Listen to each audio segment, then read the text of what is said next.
Welcome back to the next in the series of response videos, the purpose of which is to clarify truth, expose falsehoods, and protect the integrity of Wing Chun.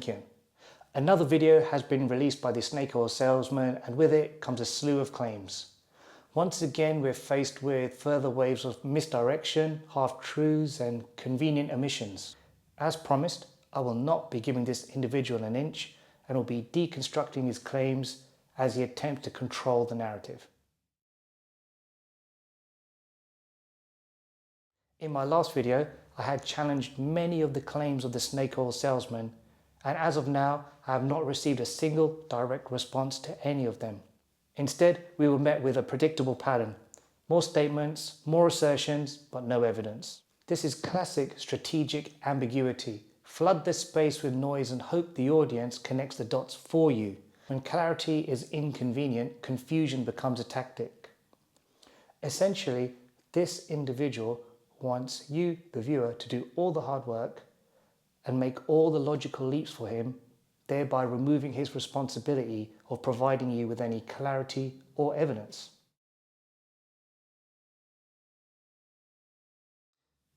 After accusing me and Alex of having a possible psychological issue, the Snake Oil Salesman suddenly has appeared to become neurodivergent in the form of having Asperger's, a condition worthy of respect, not exploitation. But now with this new information, let's ask, is this a formal diagnosis or a self-label?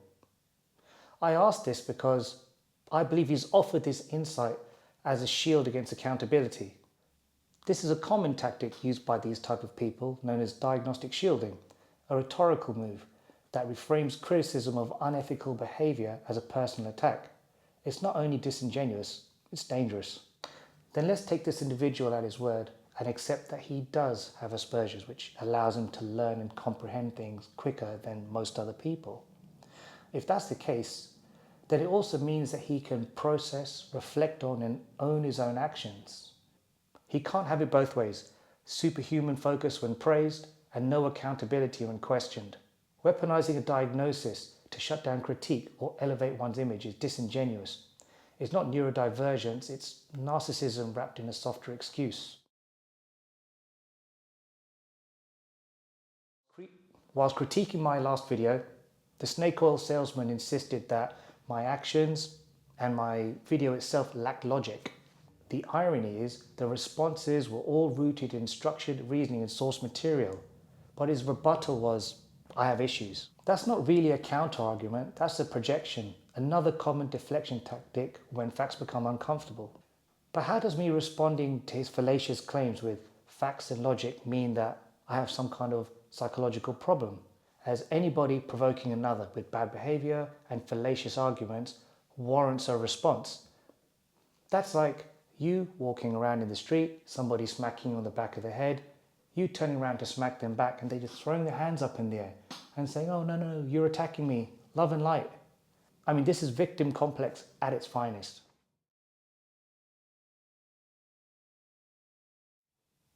As much of an honor as it was to have my book, The Doctrine of Wing Chun, accepted into the Foshan Museum as the first non-Chinese publication, I simply had to decline because I wasn't happy with the product that I had.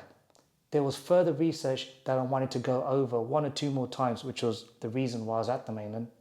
And also I wasn't happy with the cover.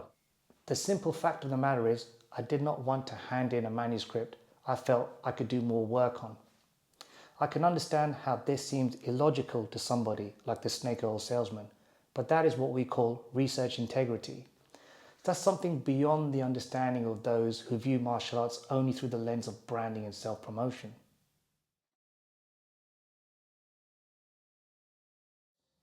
This next set of bizarre claims is just another deflection by the snaky one.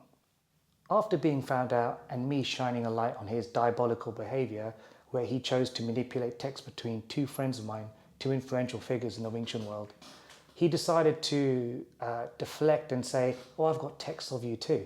To that I say, nice try. I have never and will never partake in such duplicitous behavior. It's not my style, and I challenge you to show these texts that you have of me doing so. In fact, now that I have permission from the two people that you aggrieved, we can put our text up together and show the audience, and then they can all see how much full of love, light and positivity you are.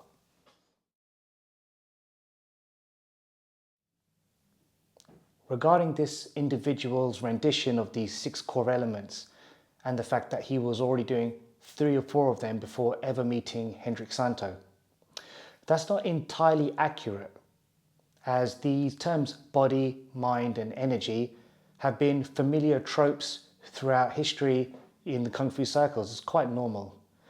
In fact, this individual didn't really start using this with any kind of emphasis until after his quick stint with the Black Flag.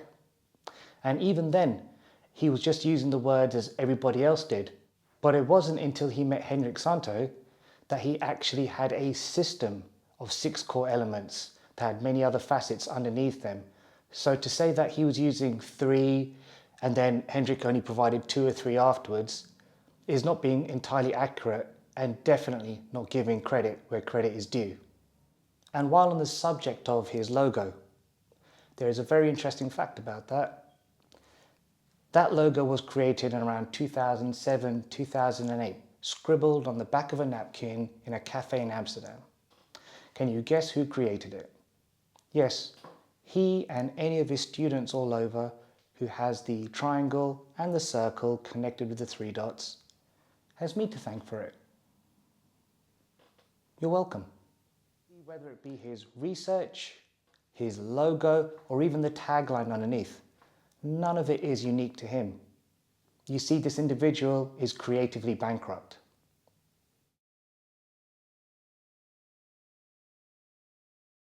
In one of his previous videos, he insisted he was not teaching the snake crane Wing Chun system and therefore didn't have any connection or monetary incentive, etc., etc. I merely pointed out the simple fact with evidence in his own words and his own image of him teaching snake crane Wing Chun, Sun Tao set, at the Institute. To this, there was a quick shift of narrative. What did he say? It was a favor he was doing for Wayne Yung because Wayne Yung was being relentlessly attacked. By the way, these relentless attacks were merely people critically analyzing things he claimed to be true. People cannot be held responsible for other people's insecurity in this circumstance. Anyway, this is known as narrative retconning, or the altering of past statements to fit a collapsing story. This twisting of the narrative is hidden behind the altruistic motive of helping his long-suffering friend Wayne. So let's follow the logic here. People are apparently attacking Wayne because they are critically analysing his claims. Okay, then you think that you performing the 2nd section of the Sum Tao of his lineage is going to what exactly? Okay, but it doesn't have to be the 2nd section of his lineage's Sum Tao. It could quite easily be UK San lineage or the 1800s. So you are essentially what? Showing the 2nd section of the Snake and Crane Wing Chun form or not? Because if you're not, then that's misrepresenting what it is that you're meaning to do in that video. You're not supporting your friend at all, so where is the logic in that? And I know people are going to say that, yeah, that section of the Snake and Crane form is exactly the same as the 2nd section of UK San's Sum Tao, but it's not identical, and it's also not performed that way at all. This is a technical breakdown I'll take you guys through at another time. But let's say, for the sake of argument, you are performing the 2nd section of the Snake Crane Wing Chun's Sunim Tao, albeit quite badly according to some of the other practitioners who have analysed your technique. How in any way, shape or form did you expect to help him from not being subjected to critical analysis? I mean, think about the hubris of this guy. Just the pure fact that he's filmed teaching the form is in some way helping Wayne Yung deal with what? How is this magically stopping people from addressing Wayne's claims? To follow on from this, is this individual's claim that he's teaching the 1855 Surim Tao. Well, if we take the assertion that the UK SAN system has the original form, then how can that be when UK SAN wasn't even born in 1855? We should also address another claim that this individual made, that being about UK SAN lineage. Well, in this lineage, as passed on by Sum Nung, Law Man Gong was not even mentioned. That was in Yu Chai Wan's lineage. He followed that with yet another claim of Law Man Gong teaching Law Taiwan, but this is not a fact. This is speculation by Wayne Yung and has never been supported by any evidence or proof. I mean, if there is, then please provide some and illuminate the rest of us. The last point to address here is that Law Taiwan apparently taught Law Tingjiao. Well, Law Sifu himself says that he learned from his grandmother, and this is reflected in the secret notes. Well, I mean, this person would know that if they'd studied and actually gone through the secret notes at the depth that they said that they had, which is strange really, as they always call upon them as this call to authority. So what does that mean? Are they incorrect or correct now? Are you going to use it as your call to authority in this occasion or not? Having looked at his research, it's quite obvious that all of it is just a reinterpretation of Hendrik Santo or Wayne Yung. So the question is, what actual research did this individual do? What research method did he use?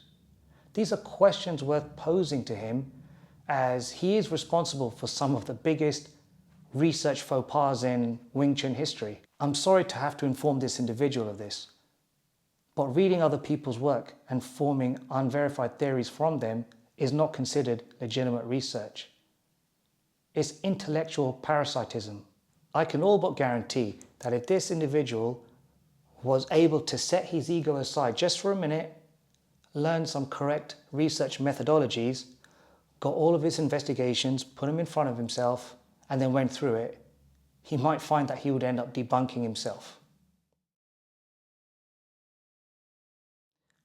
There are these repeat claims that I don't know what goes on at the Institute and there's misunderstandings and I'm mistaken, etc. Well, to some extent, I suppose he is correct. I can't really get my head around a couple of things. According to his last video, the UK SAN and snake crane lineages are both taught at the Institute.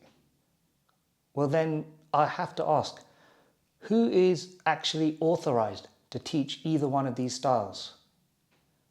It's not him, because neither of his instructors have done so.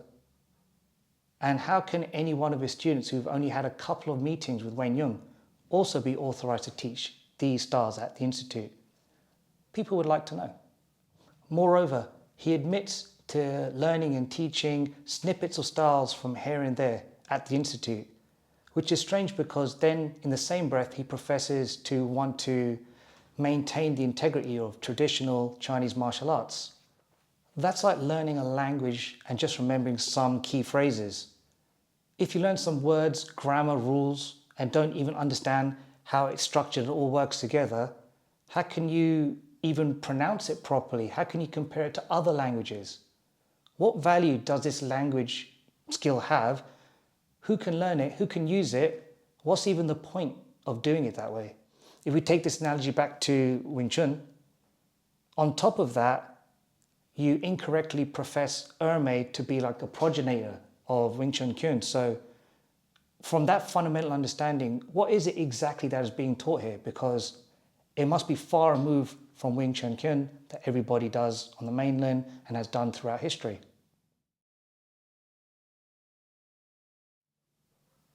His next claim was more of a bizarre rant, designed to deflect from his unethical business practices that I shone a light on, and alluding to me apparently doing the same. No, we are not the same, not in that or any other regard. The example he gave was about me apparently and immediately pushing my book on the Kung Fu Genius podcast.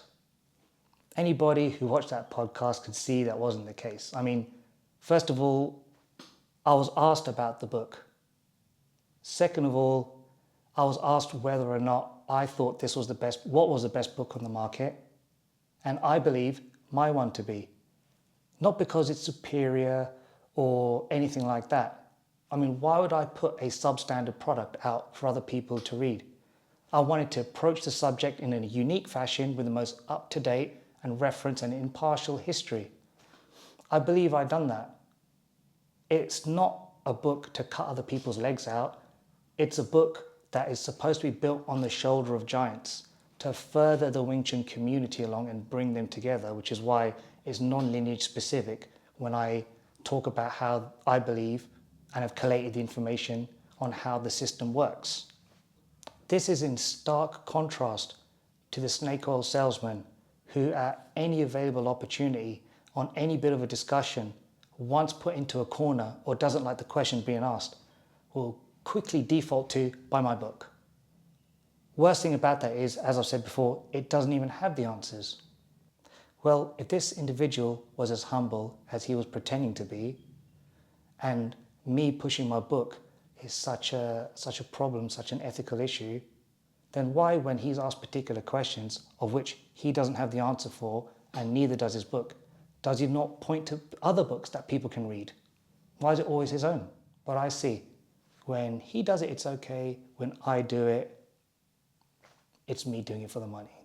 I mean, on matters like this, I don't really take much mind of Snakio, because if you give him enough time and enough rope, he'll end up contradicting himself anyway. I mean, right after he accuses me of pushing my book out there needlessly, he then turns around and says, why don't you get his book and buy my book, and then compare the two? Snakio.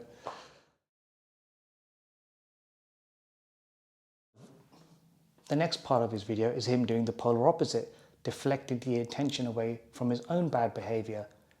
So in that, he attempts to accuse me of the very thing that he's doing, and that's to pit people against each other, as I outlined with his manipulation and editing of texts between two well-known Wing Chun figures.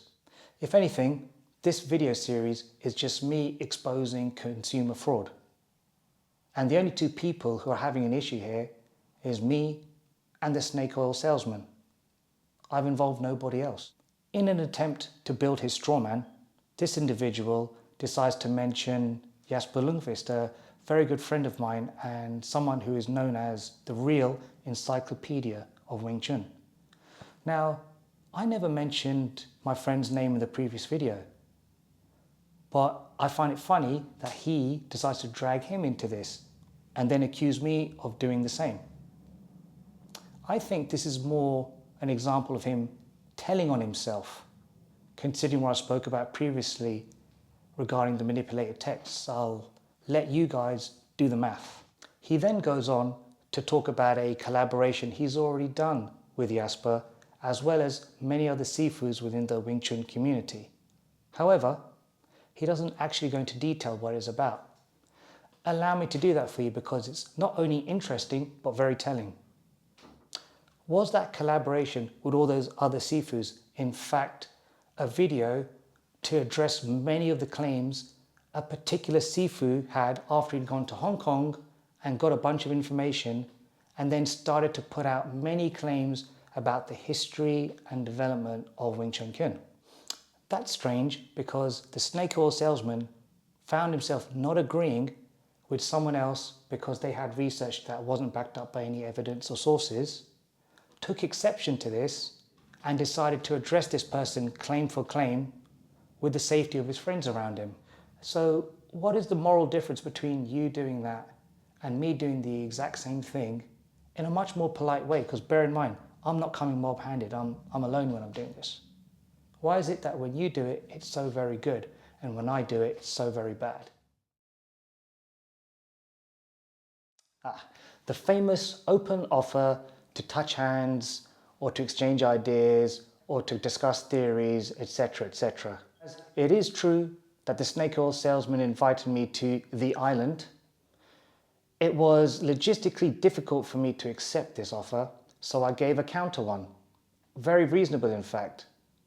I invited him, an open invite, to come to my academy in the UK, seeing as though he comes here multiple times a year. He can do anything he wants, we can film it, etc. but my offer was ignored. Unfortunately, what followed was him telling everybody that would listen to him that I was scared and that next time he sees me, he would enact some kind of physical violence towards me. Of course, this didn't sit well with me, and I let it be known that I did not approve of his behaviour. I then proceeded to inform him that I would be turning up to his seminar later on that week, which was in Croydon, with just a friend of mine. You see, my thinking was that he would feel safe with 100 of his students around him and that he wouldn't turn me down. My objective for going was to take him on his offer of testing his skills and crossing his hands and seeing if he was as brazen as all of the threats he'd been issuing behind my back.